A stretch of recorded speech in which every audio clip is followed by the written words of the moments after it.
Hello and welcome back to the channel.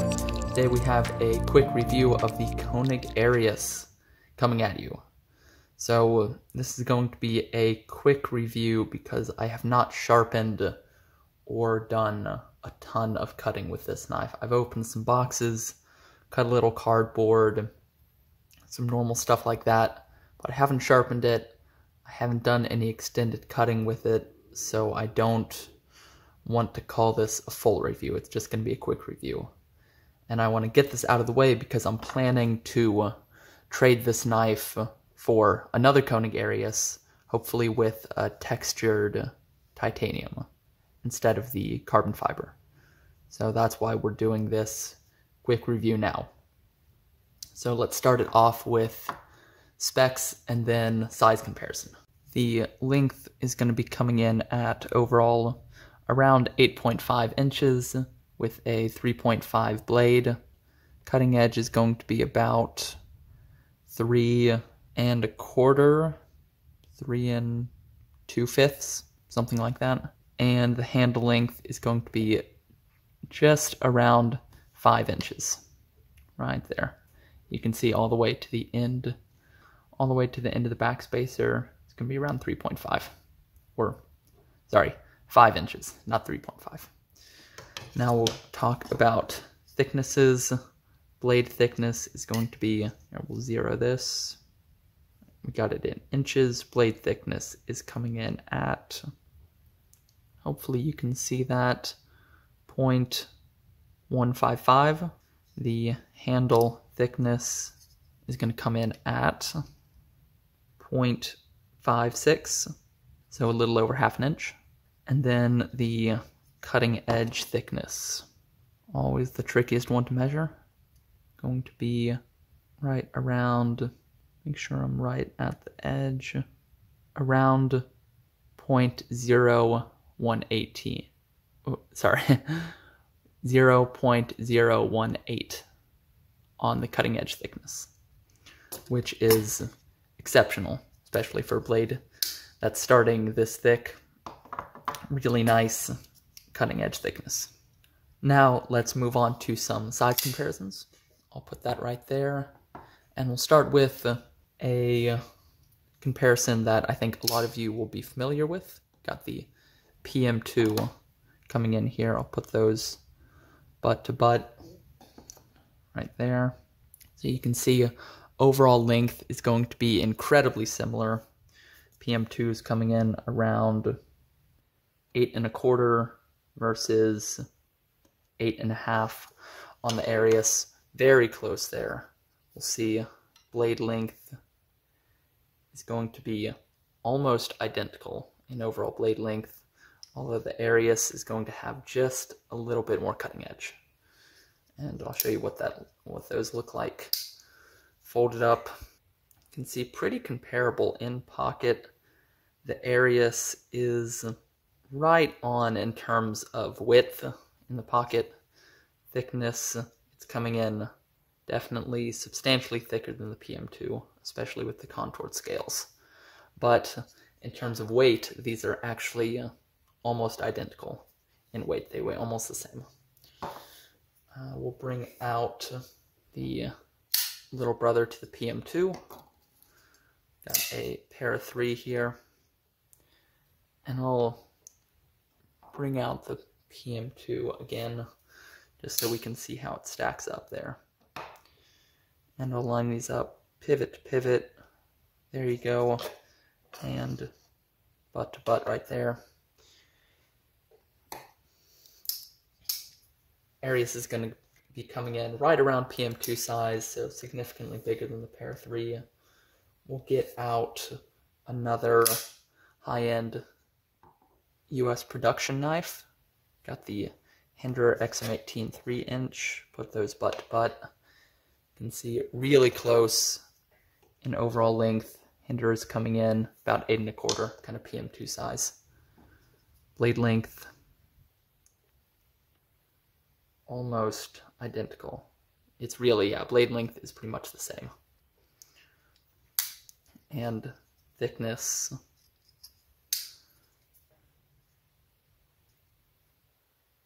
we're very close to the XM18 in thickness. It edges the XM18 out just a little bit, but pretty close there.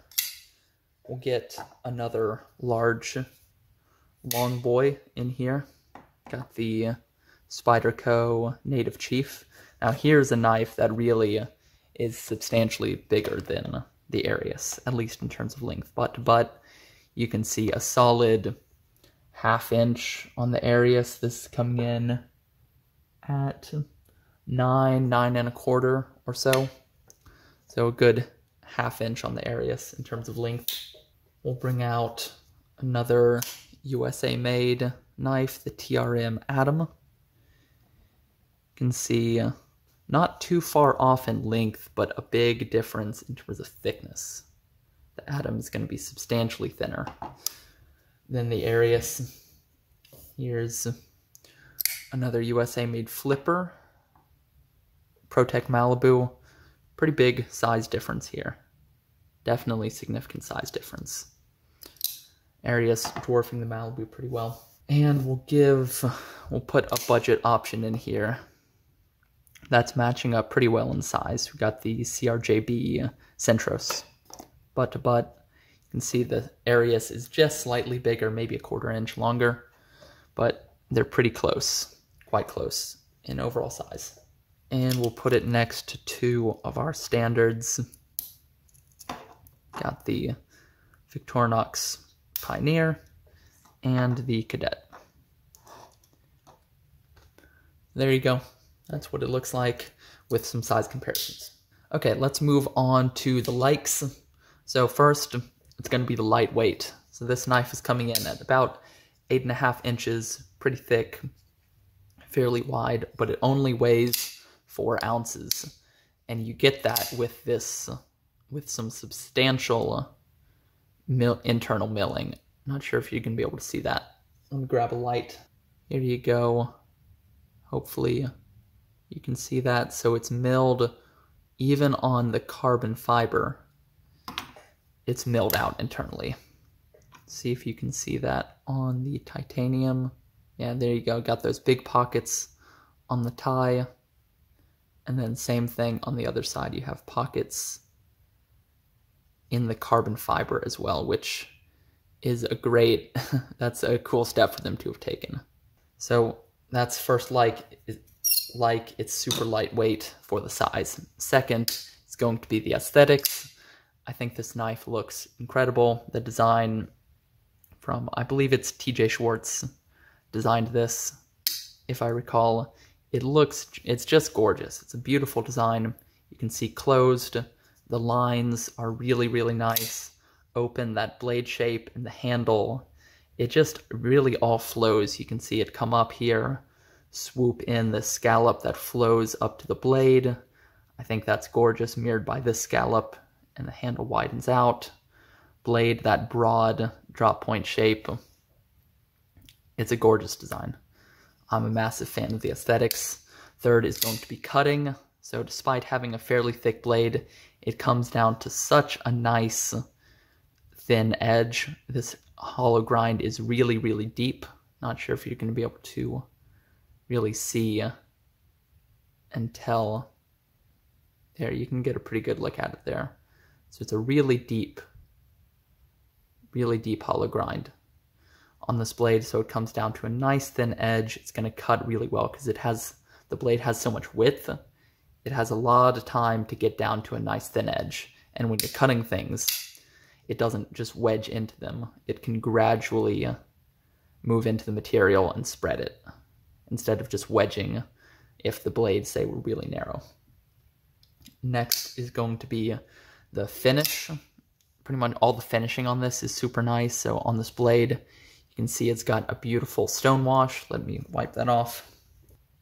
It's got a beautiful stone wash on the grind, and then this nice horizontal belt satin on the flats. The finishing is so nice. Love the way it's finished. And this handle has this beautiful, really fine, I think it's probably a glass speed blast, if I had to guess, but it feels super smooth and it doesn't show any marks of any kind. You can see even on the clip, I've carry this a fair amount in pocket, and the clip shows almost nowhere. And then on this carbon fiber, it's this kind of silky, smooth, satiny finish. Feels great. Next is going to be the quality. So that's really one of the things that Koenig is known for, incredibly high quality materials and machining, and it definitely shows on this knife. It's the kind of thing you put in hand, and it just feels like it's been incredibly well made. It's kind of the feeling of a CRK, but different somehow. It feels more mechanical than a CRK. And it's kind of hard to describe how this knife feels, but you know, you put it in hand and you flip it and you can really feel that it's quality. You can tell pretty much immediately. Next is going to be the materials. So we have super high-end materials on this. Got titanium hardware, titanium lock side, tie 3D milled tie clip, got tie backspacer, solid carbon fiber show side. You have an M390 blade, and I love this detail. You can see the M390 marking right there when it's closed, right there. And then you open it, and that's totally hidden by the handle. I love that detail. So super premium materials. Just all good to go here. Next is going to be the ergos. The ergonomics are really nice on this knife. The handle looks like it might be weird in hand, but you actually get it, and your first two fingers fall in here in this big groove. Your second two wrap around here, and your thumb falls right onto this swoop in the blade, and it just locks into this saber grip so nicely. All your fingers feel supported. There's this nice big chamfer right here, and it feels perfect. This nice flat area sits up into the heel of your hand right here, locks in super nice for a saber grip. You put it in a hammer grip, you feel a little bit of emptiness right here, but as soon as you were to start pressing into something, that gets filled up. It presses into your hand, feels nice and solid there. Reverse cut, same thing. It flows into your hand like this, and it feels really powerful and strong. This nice smooth back is good to put your fingers against. Something like a pinch grip feels really nice. Middle finger rolls around here, other two fingers go here, thumb right over the pivot, and there's this nice chamfer on the top of the handle right here. Thumb can lie on that. Your pointer finger on the other side lies on this chamfer, and it feels really good for a push cut. Nice and strong, and there's no jimping to kind of bite your finger there. Another thing I like about this, there's no jimping. I think that adds to the ergos a lot. The design locks itself into your hand just fine. You don't need any crazy jimping or anything. All right, next is going to be the backspacer. I just think it's a really nice backspacer. It looks really nice. This ano is a perfect blue, beautiful. It's nice and shiny, adds a little pop to the handle. And it's got this great detail, this milled out detail right here. And how it mates with the handle like this. I think it's a great looking backspacer. You can see it's got subtle jimping here, not sharp, nothing you really notice. It gives you, I guess, a little extra grip as you press it into your hand to flip. But you never notice it, not a hot spot or anything. It's great. Next is going to be the choil. So this sharpening choil is going to be perfect. It's large, it gives you plenty of room to get in there and sharpen, and you're going to have a lot of sharpening life out of this before you might need to extend the choil. And you can see the plunge grind is ending about here. So you have a lot of space before you get to that cutting edge. It's going to be super easy to sharpen. And then the hardware is all super high quality. These Torx heads are nice and deep, and they're super crispy. Really crispy Torx hardware. And it's all T8. So you just need one T8 bit across the board to take this apart, which is excellent, just simplifying disassembly. And then my last like is going to be the multiple deployment options. You have a flipper, which is perfect, and you have the slot for middle finger flicking. And both of those deployments are excellent. Flip is effortless. You can easily, the knife sits in your hand right here, anchored with your thumb, and middle finger flick all day. Super easy. So I always like when a knife has multiple deployment options that are nice and fun. Just a single flipper tends to get a little bit boring. So I always like that middle finger option. Okay, so our super like is going to be the action.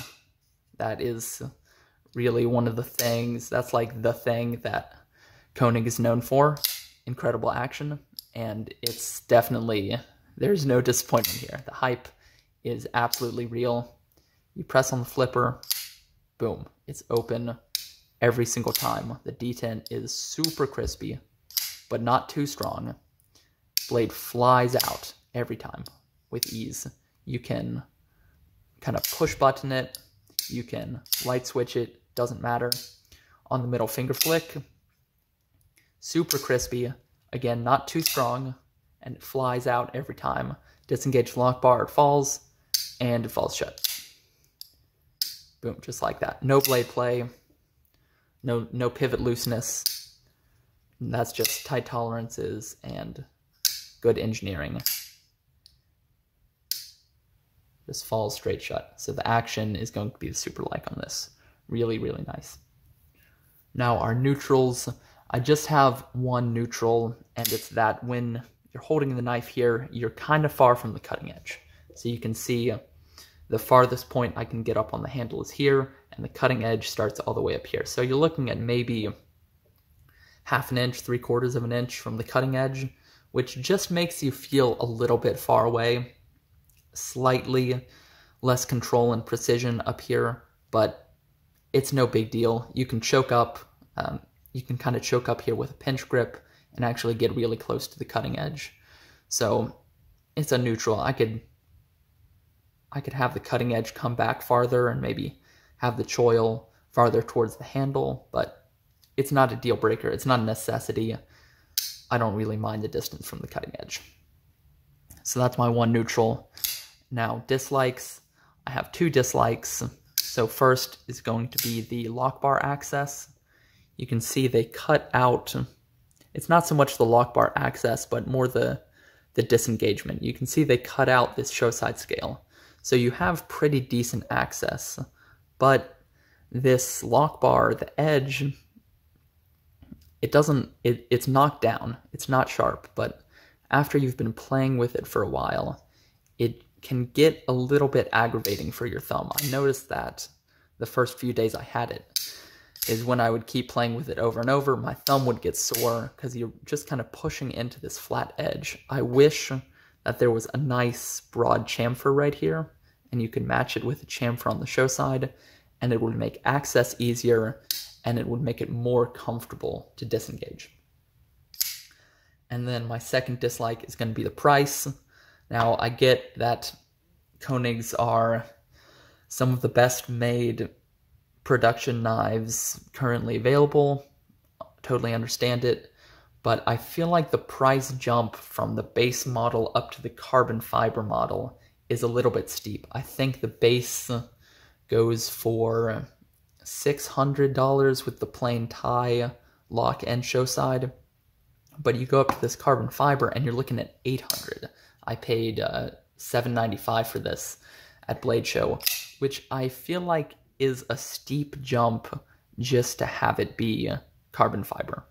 If this was maybe $650 or $700, I would get that $50 or $100 upgrade over the standard, but $200 for the carbon fiber I feel is a little steep. So I kind of wish that price were a bit lower. And lastly, our super dislikes. I only have one, and it's going to be this clip. The clip, now, to be clear, it looks super nice, and it works decently a decent amount of the time, but It is very low clearance. I don't know how well you're going to be able to tell that. And on a couple of my pairs of shorts that have thicker pocket seams, this clip will not go all the way down. It gets stuck right around here. So I actually can't carry it in a few of my shorts. And then it's also a pretty shallow carry. You can see you're going to have about that much of the knife sticking out, something like 3/4 of an inch, maybe a little more.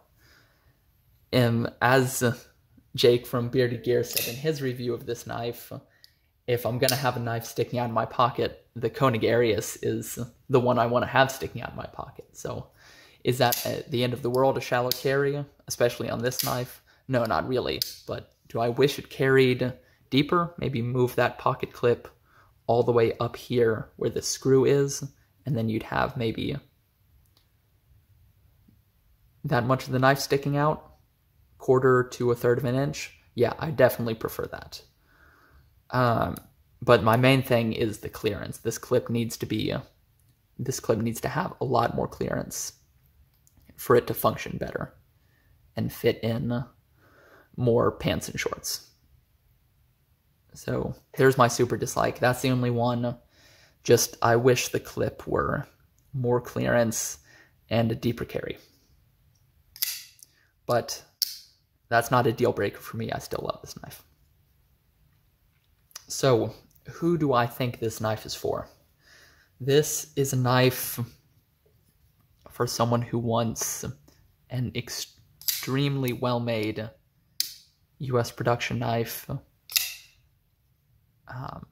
and you don't mind paying for it. You want pretty much the best in manufacturing and materials and design, and you're willing to pay for it. And of course, you like this design. If you love the way this looks, it's an amazing knife. Get it. If you like the design and have the money, get the knife. It's an incredible knife. There's a reason it's hailed as one of the best production knives in the world, at least in my opinion, especially of the US-made high-end production knives, because it's a stunning knife. It's amazing overall. So this is for the high-end knife collector who wants an incredible action showpiece that will also feel amazing in hand and is really solidly built. What is my ranking for this? Remember, my ranking is platinum, gold, silver, bronze. This is squarely a platinum. I absolutely love this knife. The action is amazing. The design and aesthetics are incredible. Just the way this knife looks, I'm all about it. I think it's gorgeous. One of the best looking knives that I've ever seen. Love the way this knife looks. So this is squarely platinum. The action and the ergos, everything about this. The only thing that I really dislike is the clip.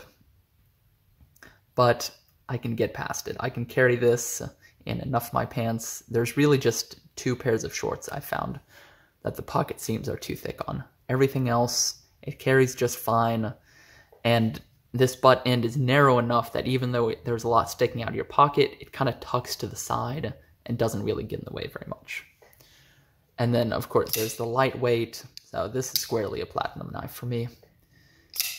So in conclusion, all my likes, super like, neutrals, dislikes, and super dislikes will scroll right here. I'm a massive fan of this knife. I think Bill Koenig has hit it out of the park with his TJ Schwartz, with an incredible design, incredible manufacturing, just an absolute home run knife overall. I'm looking forward to a potential Gen 5. This is a Gen 4. Perhaps a potential Gen 5 with an improved pocket clip and a lock bar chamfer. Those are really the only changes that I would make, that I would consider making. Everything else on this knife, amazing. Absolutely stunning. A stunningly good knife. Absolutely incredible. I love this knife. If you like the look of this, if you don't mind the price, should you pick it up? Yes, in a heartbeat. If you see one, get it. It's incredible. plain tie, this carbon fiber version, the milled versions are so nice. The milling feels amazing in hand. I handled a couple at Blade Show. Every version of this is absolutely incredible. So there's my final conclusion. It's amazing, get it. But that's nothing new. You've probably heard that from a few people, at least a few people by now. Most reviews on YouTube, I think, are quite positive of this knife. And well-deserved. Really just 3 things that I'm not hot on: lock bar access, price, and this pocket clip, but those are highly forgivable, in my opinion, with everything else that this knife is doing right. So, there you go. There's my review of the Koenig Arius. I hope you enjoyed it, found it interesting. I really truly appreciate everyone watching, all the likes, subscribes, all the comments. I read every comment, and your support means the world to me. Thank you so much for watching, commenting, liking, subscribing. Don't forget to do all that stuff. Hit the like button, drop a comment, tell me what you think about this. Something you would pick up. Hit that subscribe button because I have more coming to you in the future. Thank you for watching. I hope you have a wonderful day, and peace.